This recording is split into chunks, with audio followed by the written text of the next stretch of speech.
Good day and welcome po sa panibago na namang episode ng aming channel. At ako nga po pala ulit si Allen ng Greenyard TV. And para naman po sa vlog natin for today, eto, isashare ko naman sa inyo kung paano natin mapapalago at mapapakapal at mas mapapabilis yung paglago at pagkapal ng mga aglonema natin. At ito yung mga ginagawa namin at iisa-isahin natin yan. At syempre, bago tayo magsimula sa mga bago pa lamang po sa aming channel, huwag niyo pong kakalimutan na mag-like, share, and subscribe, and pakihit na rin po yung notification bell para maging updated kayo sa mga susunod pa naming video.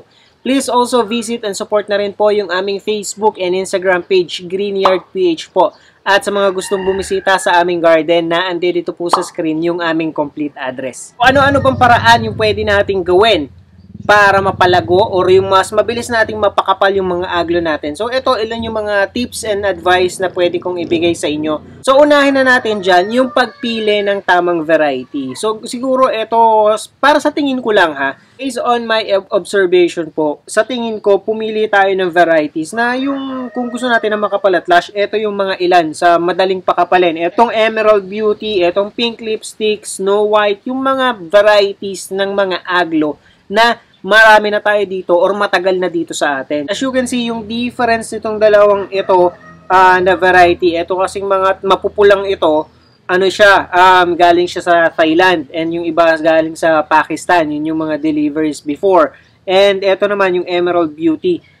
Yung difference nila sa paglaki at paglago, pakalaki ng diferensya nila o ng bilis nitong mga local na halaman natin, compare natin dyan. Although parehas naman sila na doon sa yung kunyari, yung mga halaman na galing Thailand. Ang weather naman or ang klima naman sa Thailand ay almost the same din, katulad dito sa atin. Hindi naman nagkakalayo. Pero napansin ko parang medyo mabagal silang lumaki dahil kung ikukumpara ko dito, nauna pa na naming naging halaman itong aglo na to, itong unyamani namin. Kasi ito parang kasikatan pa lang, kasagsagan pa lang. Yung nagsisimula mga maglabasan yung mga bagong varieties ng aglo, meron na kami nito eh. And ayan, makikita nyo, lumalaki naman siya, nagkakaroon naman siya ng panibagong dahon, kaya lamang medyo mabagal. Kung ikukumpara natin dito sa Emerald Beauty, almost 1 year siguro yung difference nitong dalawang to. And nakikita nyo naman kung gaano kalaki na or kalayo na yung difference nila when it comes sa kapal at sa lago. So yun yung isang natin, maipapayo ko sa inyo. Yun talagang mga Thailand, sa tingin ko, based on my experience, medyo mabagal yung paglaki nila kung i-compare natin dun sa meron tayo dito. Parehas lang din naman sila ng care na ibinibigay natin. Parehas din sila ng pinaglalagyan. Lahat ng aglo, lahat ng aglo na nakikita nyo dito sa video ngayon, nasa labas siya. So, ibig kong sabihin, yung amount of light na nare-receive nila, yung fertilizer, sabay-sabay sila. Kaya hindi natin sasabihin na meron tayong favoritism o meron tayong ginagawa dito sa isa na hindi natin ginagawa dito sa mga Thai. Kasi syempre, sa ganda naman ng mga dahon nitong Thai, gusto natin mapakapal, mapalago, at mapalaki yung mga dahon nito na katulad nitong mga local dito sa atin. And pangalawa, kailangan natin yung pagre-repat. So, kahit siguro once a year, magrepat tayo ng mga aglo natin. Yan naman ang mga aglo ninyo, magtutuloy yan sa paglago, lalo na kapag napakaganda ng soil na gamit ninyo. Yung soil na well-drained potting soil lamang. Pero, hindi naman natin kailangan silang iripat ng iripat. Katulad nitong isang to, itong Emerald Beauty natin, and even itong ating Pink Lipstick na to, ever since, hindi natin sila inire-repat pa. Kasi wala pa namang 1 year. Ito, and kitang-kita nyo naman, na siya, yung sobrang kapal at lush nyo na, ang ganda niya ng tingnan dito sa pot niya. Kung ikukumpara natin dito sa ating Snow White, mas matagal kasi itong Snow White na halaman na to, compare natin dito sa dalawang to.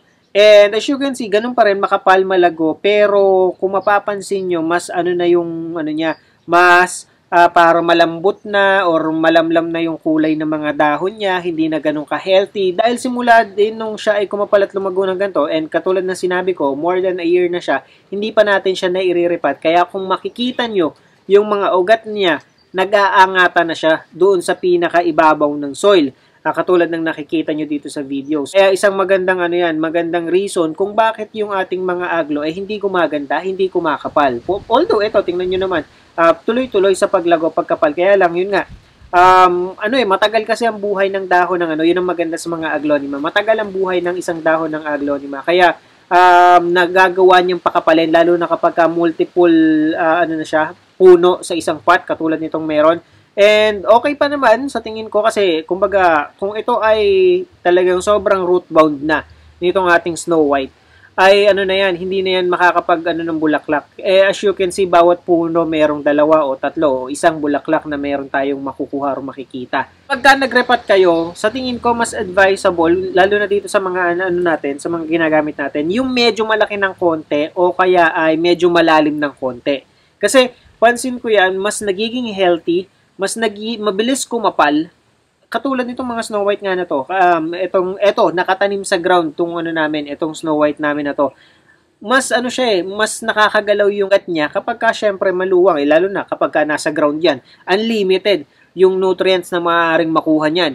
And etong mga nasa ground namin, ito pa nga yung mga halaman na hindi namin nalalagyan ng fertilizer, but still, kita nyo naman kung gaano ka-healthy, gaano kakapal yung ating mga Snow White na nakatanim mismo sa ground. And etong ating etong Emerald Beauty natin, tuloy-tuloy sa pagkapal, sa paglago, kasi medyo malalim yung pot na nagamit natin sa kanya. So marami tayong soil na nailagay sa kanya, kaya nakakatulong ng malaki at nakakapagpabilis siya ng paglago. Syempre, enough yung nutrients na ipoprovide nila para makapag-produce ng mas maraming dahon. At ang isa pa dyan, kung gusto nating, ito, parang win-win situation to. Although medyo, syempre, mag-start from zero tayo dito, kaya medyo matatagalan. Pero kakapal at dadami ang mga aglo ninyo kinalaunan.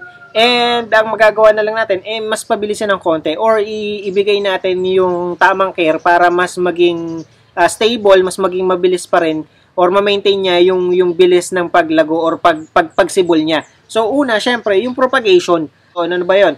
Katulad ng ginawa natin dito sa sa ating unyamani. So, ito ay pinropagate natin. Kita nyo naman yung cuttings. So, napakalaking bagay nito kung paano natin siya mapapakapal. So, imagine niyo itong unyamani natin ay isang puno lamang siya before. And kung bibilangin ko or kung natatandaan ko yung dahon na meron dito, siguro around 3-4 leaves or 5 leaves yung meron. Maximum na yon kasi single na puno lang naman siya. So, ang ginawa ko, nagiging leggy lang naman siya. So, sabi ko, ayaw kumapal eh. Tumataas lamang siya ng tumataas. And napapangitan ako. Kaya ang ginawa ko, kinat ko siya. Wala akong itinarang kahit na isang dahon doon sa pinaka-mother plant niya. As you can see, doon sa pagkat na yun natin, yun yung naging dahilan kung bakit nagkaroon ng 2 puno na sumibol dito. So, ayan, mas magiging makapal siyang tingnan. Imagine niyo isang puno pa lang yan, pero parang naging 2 na. Isang puno lang yan, pero katumbas niya na ng 2 kasi may 2 ng, ayan, pwede na natin nga siyang ikat eh. So, mas nagiging makapal. Paano pa kung halimbawa yung mga unyamani ninyo or yung mga aglo ninyo, lahat ikakat nyo. So, una, parang maano kayo kasi kalbo siya, di ba? Kung makikita natin dahil wala ubos lahat ng dahon eh. Pero kapag ka nagsibulan yan at nagkapalan yan, napakakapal niyang tingnan dito sa iisang pot. So, katulad ng nangyari dito sa aming unyamani. Yun nga lang, medyo mabagal talaga itong kumapal o lumago. At kung gagawin mo yan sa mga natin, dito sa mga local na aglo natin, yan? Sure win naman yan. So, yan naman hindi mamamatay at matutuloy-tuloy pa rin yung pagkabuhay niyan. Dahil may ugat pa rin naman siya kahit walang dahon na matira sa kanya. Isa pa, yung ikinat natin na pinaka niya, yung pinaka puno niya, yung pinaka may dahon niya, yon ay pwede nating i-water propagate o pwede nating itanim rekta sa soil. Katulad naman ng ginawa natin dito. Itong isang to, water propagation muna siya. Kung napanood niyo yung ibang video ko o yung mga nakaraang video ko regarding dito sa aglo. So, win-water propagate natin siya. Ganun pa rin, pwede pa rin i-display kasi nilagyan natin ng konting decoration para at least kahit naka-water propagate siya, pwede mo pa rin siyang i-display sa loob ng bahay nyo. And noong nakita ko na meron na siyang ugat at pwede na siyang i-repat, itin-transfer na natin siya dito sa pot. And makikita nyo naman dito na full established na to kasi ilang months na rin naman yung nakaraan simula nang in-repat natin siya or tin-transfer natin siya sa pot. At nung tin-transfer naman natin siya, sinigurado naman natin na meron ng ugat. Kaya, ayan, makapal na siyang tingnan ngayon. Yun pa yung isang reason kung paano natin mapapakapal yung ating mga aglo. Pwede naman tayong mag-repat kasi na pagsamasamahin natin yung mga aglonema natin. Let's say sa ganitong kalaking paso, ayan, pwedeng pagsamahin yan 3 or 4. Kasi ganun din ang mangyayari dyan eh. Eventually, yung mga yung mga aglonema na yan, pagka tama yung care na ibinibigay natin, magkakaroon yan ng mga bagong pasibol. Kakaroon yan panibagong sibol, katulad ng nangyayari dito sa pink lipstick na to. Ayan, may mga sumisibol sa gilid ng pinaka-mother plant niya. So, ganun din yung mangyayari doon. And kung medyo naiinip kayo, yun yung isang pinakamagandang option, which is yun yung ginagawa ko. Kung halimbawa gusto ko yung isang halaman, tsaka gusto ko siyang gamitin na pang display, nagre-repat ako at pinagsasama-sama ko sila para mas maging makapal siyang tingnan. So, yun yung isang option pa na pwede nating gawin dyan. At mas maganda rin kung ilalagay nyo siya sa maliwanag na spot, sa maliwanag na area. Kasi yun yung isang ma-assure ko sa inyo, mabilis talaga silang kumapal pagka yung enough yung sunlight na nakukuha nila. Kahit pa yung morning sunlight, wala kayong magiging problema kahit direct yung tama sa kanya. Although kaya niyang i-tolerate kasi very flexible naman ang mga aglo kapag dating sa amount of light na nare-receive niya. Pero mapapansin niyo na magiging leggy at saka hindi masyadong or medyo matamlay ng konti. Hindi naman patay pero hindi katulad ng mga halaman na nasa labas o mga aglo na nasa mas maliwanag na spot, yung mga aglo natin na nalalagay natin sa medyo madidilim na lugar. Yun yung isang bagay kung bakit hindi kumakapal. Hindi rin nagkakaroon ng panibagong sibol or panibagong puno yung ating mga aglo kasi hindi enough yung amount of light na nare-receive nila. Kaya ang nangyayari, hindi sila makapag-provide din ng enough na energy para doon sa mga halaman natin. Susunod dyan, although ito hindi ko siya ginagawa pero ang daming nag-a-advise. Kapag halimbawa daw bumulaklak ang inyong mga aglo, syempre isang sign yun na talagang healthy sila. And okay, tama yung care na ibibigay natin na makikita nyo naman dito sa mga halaman o sa mga aglo natin katulad ng nandito sa pink lipstick at ng nandito sa Snow White. Na-advise nila na pwedeng tanggalin yung mga bulaklak na yan kasi ang mga aglo nga naman, syempre, mas dinidisplay sila or mas napapansin sila dahil doon sa ganda ng foliage nila, doon sa pattern at sa kulay na meron sila. O tutuusin naman, hindi naman talaga kapansin-pansin or kapuna-puna yung mga bulaklak ng aglo dahil hindi siya katulad ng halimbawa ng let's say sa rose na talagang pag nakita mo yung bulaklak niya is notice mo kagad, hindi mo manonotice yung dahon. Yung dapat na energy na naipoprovide nung halaman, nung mismong halaman doon para sa kanilang mga dahon, para sa foliage nila, nangyayari, napapapunta pa doon sa bulaklak. Yung mga halaman natin, nagpo-provide sila ng maraming energy para mai-produce yung bulaklak na yan. At pagkatapos, syempre, yung bulaklak na yan, kapag hindi natin tinanggal, yan yung parang magiging seedlings, di ba, nung ating mga aglonema, which is nangangailangan pa din ng energy. Kaya ang nangyayari, doon nga napupunta yung dapat ay para sa pagpapakapal o pagpapalago na ng ating mga aglo. Kaya yung advice nung iba ay tinatanggal or mas maganda daw kung tanggalin para sa dahon na lang pumunta yung energy na dapat ay sa bulaklak. Sa akin naman, kapag ka naman yun ay kung halimbawa magpapakapal ka pa lang ng aglo siguro. Pero sa akin na katulad nito, yung sa pink lipstick natin at saka yung dito sa Emerald Beauty natin, kung halimbawa mangsibulan sila ng bulaklak, wala namang problema dahil unang-una sa lahat, makapal na silang tingnan, di ba? Pagka ganun siguro okay na para sa akin. Pero yun nga, kung gusto mong pakapalin at nakita mo na bumulaklak yung aglo mo, mas maganda kung tatanggalin natin yun. At ang susunod sa lahat, syempre, huwag niyong kakalimutan na maglagay ng fertilizer. So sa fertilizer, ang ginagamit ko complete. At saka, syempre, yung MSG. Subok na natin yan. Subok na natin yan. Ito yung isang pinakaginawa nating sample nga ng MSG na dinilig natin. Itong anong to? Itong Emerald Beauty na to. Itong pink lipstick dinidilig namin siya ng MSG. Once a month o kaya every 3 weeks yung pagdidilig, nakakatulong sila. Mas mabilis na mapapakapal at mapapalago yung mga halaman ninyo kapag ka naglalagay kayo ng fertilizers. Sir Complete or yung MSG, kung halimbawa alternative at wala kayong ibang fertilizer sa inyong mga bahay, so yun, pwede siya. Anohin nyo lang siya, ibubuhos nyo lang siya or yung isang pack na ganun, may video naman tayo regarding dyan. Ilalagay lang natin sa 1 litrong tubig, tutunawin lang natin, and siya nating ididilig sa mga aglo natin. And ito, may isa akong nabasa na maaari din daw makapagpakapal sa mga aglo, although hindi ko pa kasi siya natatry. Nito ko lang siya nabasa nung gagawin ko nga itong content na to. Naghahanap ako ng ibang ideas kung papaano or na mai-share ko sa inyo kung paano natin mapapakapal o mapapalago yung mga aglo natin.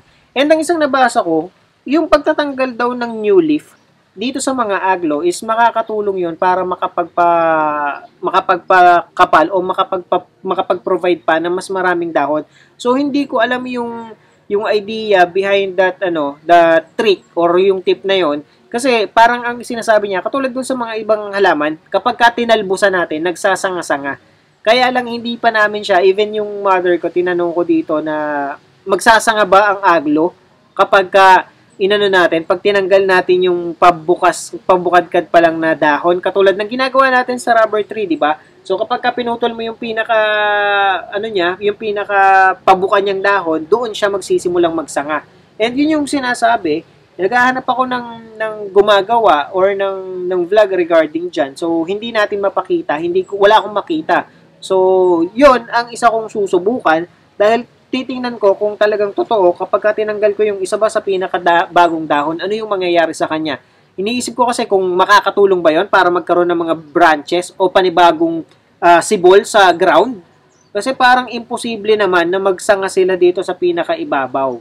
Kaya yon, kung halimbawa man nagawa nyo na to at nagkaganon nga, i-comment nyo lamang po para at least may idea na kagad tayo na effective ba to at saka makatulong or makita rin ng mga nagbabasa sa comment section natin na ba effective pala talaga na talbusan natin yung mga aglo natin para mas kumapal pa. Kasi yun nga, ang nagawa ko pa lang, putulin siya ng buo. Katulad ng ginawa natin dito sa aglo, ayan, nagkasanga siya ng dalawa. Pero hindi ko pa nasusubukan na tanggalin yung pinakabagong dahon niya. And ito, ayan, katulad ng sinasabi ko sa inyo, nasa labas lang tong ating Emerald Beauty. And ayan naman, okay, sobrang lush, diba? Kita nyo naman, ayan, papakita ko sa inyo, napakakapal na yan. Hindi yan ganyang kakapal talaga before. Ito yung mga new leaf niya. Nagsisimulang maglabasan, mas malalaki na yung lumalabas. Tsaka ilang puno na yan. So, eto, natural lang yan na magkaroon ng yellow leaf, lalo na kung nandito sa bandang baba, wala kayong dapat ipag-alala sa kanya. Dahil natural yan sa kanya. And eto, ngayon ko lang to napansin, kasi kadalasan, na bulaklak ng aglo na nakikita ko, kulay white. Ito, white siya, pero yung pinaka niya, parang pinakabuto na siguro to na masasabi natin, kulay red. Ito pala yung mga bulaklak ng Emerald Beauty. Itong Emerald Beauty, hindi lang siya masyado nagpo-produce talaga ng bulaklak niya. Kaya wala tayong masyadong problema dito. Isang pinakakalaban namin sa pink lipstick namin, usually, or kahit naman sa ang aglonema, ay yung mga uod. Dahil ayan, makikita nyo, may mga konting damages. Buti nakita kagad. Kung hindi nakita, ubos ang dahon ng aglo na to, ng pink lipstick na to. Ayan, may isa pa dito. Buti na lang, natanggal kagad. Dahil kung hindi natanggal, naku po, sayang ang mga dahon. Ang kapal-kapal pa naman at ang lagu-lago. Sobrang healthy. Kaya magandang mag-alaga ng aglo dahil iba yung lush, iba yung gandang na ibibigay niya kapag makapal na siya. Makikita nyo, kinat natin siya dito, ayan, ito yung pinagkata natin, tapos sumibol yung dalawang puno. So, ibig sabihin, kung halimbawa, isang puno lang yan dapat, ito lang yan. So, ang dahon lang yan, 4 or 5. Since, dalawa na siya, dahil kinat nga natin, nadagdagan pa siya ng another 4 leaves. Kaya mas makapal, mas bushy siyang tingnan. Sa isang puno lang yan. Imagine niyo kung halimbawa, ilang puno, let's say 3, 4 na puno yung ikakat nyo dito, di pagka nagkaroon nyo ng mga, minsan 2, minsan 3 sanga na ganito, di mas makapal na kagad siyang tingnan, mas lalo siyang kakapal dito sa pat na pinaglalagyan niya. So, yun lamang po, and I hope nakatulong at nag-enjoy kayo sa panonood ng video na to. And again, sa mga bago pa lamang po sa aming channel, huwag niyo pong kakalimutan na mag-like, share, and subscribe. And pakihit na rin po yung notification bell para maging updated kayo sa mga susunod pa naming videos.